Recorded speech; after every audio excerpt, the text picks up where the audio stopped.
এসো পুত্র, এসো।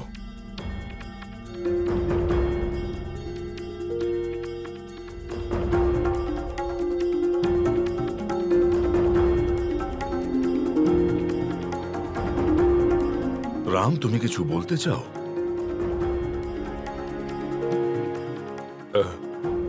আজ্ঞা দিন মহারাজ। বলো পুত্র, কি কথা আছে? আমি শান্তা দিদির সত্য জেনেছি পিতাশ্রী।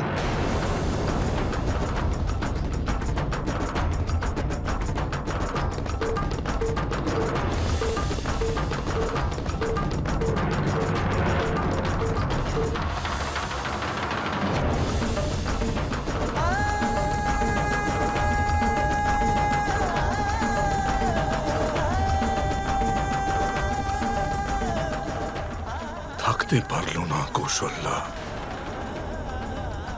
আমার এত নিবেদনেরও কোনো মান রাখতে পারল না, বলেই ফেললো তোমায়।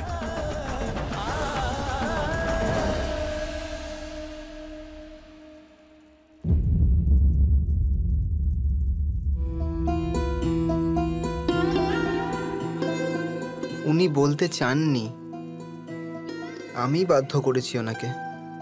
আর আমি এতেই সন্তুষ্ট যে দেরিতে হলেও এত বড় ত্যাগের কথা জানতে তো পারলাম। জানি না কি ভাবছো তুমি আমার ব্যাপারে।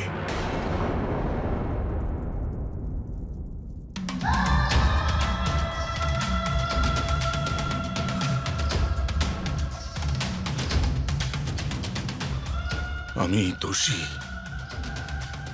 না পিতাশ্রী, যদি আপনার আত্মগ্লানি না থাকতো তবেই আপনি দোষী হতেন। গ্লানি বলুন, দুঃখ বলুন, এর মাধ্যমে আপনি দিদিকে সর্বদাই নিজের নিকটে রেখেছেন। সত্য বলেছ তুমি পুত্র, সত্য বলেছ।